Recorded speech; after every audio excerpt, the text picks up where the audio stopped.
SprintCarUnlimited.com, coming to you from Path Valley Motorsports Park. We're here with winner Tanner Thorson.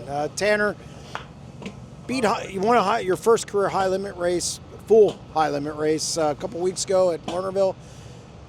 6 races later, you're back in victory lane. Did you need to just get that first one out of the way to kind of get the monkey off your back, and then obviously they just come quicker?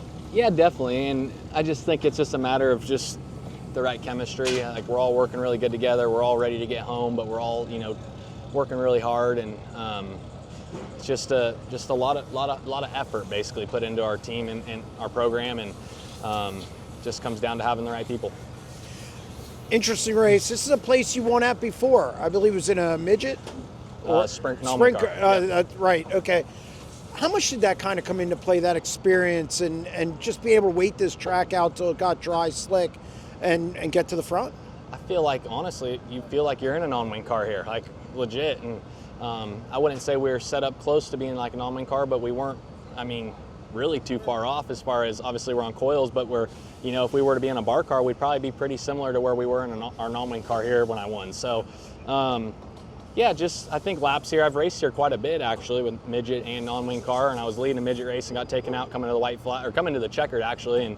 And yeah, I think laps at any racetrack help you, right? It doesn't matter if it's Knoxville here or whatever. And just crazy how good we are on small tracks, and we're terrible on big tracks, and there's other teams that are the same, opposite or the same, So, I'll take being good at any of them, and luck sometimes, and then just being good and luck. So, yeah, it's rewarding, man. We've worked so damn hard on our program, and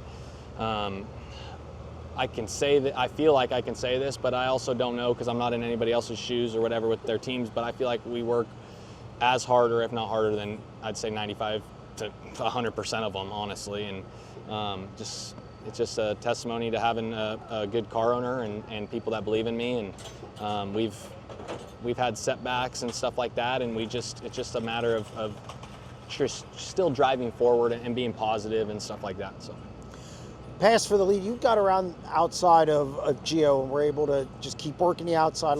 Obviously a lot of cautions, but still, we're able to get a run on the top. What did you find out there that you were able to kind of dupe him into that and get around him? I just knew we weren't going to be able to follow him for 30 laps or whatever. Like, honestly, like I felt like I started seeing some lap cars ahead that were making like decent speed up top and really just kind of letting your car build momentum. And and Randall was up there banging the top down, and then Brad was up there, and finally, like, Brad went back down to the bottom, and I knew I had to get Brad on that restart or else it was over. And just with how bad he defensive races me for whatever reason, I don't know why, but I knew I had to clear him on the start. And yeah, once we did that, I didn't really want to run the top to middle down in 3 and 4, but I came off right next to Gio, and I just had to momentum it, and it worked. It was like perfect, So, and I kind of kept peeking out of the corner of my eye the 2 laps, like when I passed him and in the lap after, just trying to kind of see if he was still making ground on the bottom, if I needed to move down, and then I didn't see him. And then we got a lap traffic, and I just honestly tried to use some of them guys. I could have drove by a couple of them, but I was just trying to stay on their outside because I knew whoever was behind me wasn't going to be able to kind of slide me or drive underneath me because there was a guy under there. So it's kind of using them guys as picks a little bit just to kind of, just keep speed, because the bottom and the top were relatively the same speed, like if you hit them right, and got to the lap cars, and it was just hard. They were running side by side, and it was hard to just get momentum built up to pass them. So I just kind of settled there, and like, I think the 2 to go, I peeked out of the corner off of 4, and I realized like I'm okay, I'm not checked out, but I just was like, just stay right by that guy. So, yeah, just hats off to my guys, hats off to the track crew. Track was single lane there for a while, but it actually got pretty racy, honestly, I feel, and yeah, it's cool. What do you need? You mentioned the bigger tracks. What do you need to do to get better on those tracks to kind of make this a complete deal where you're, contending every night?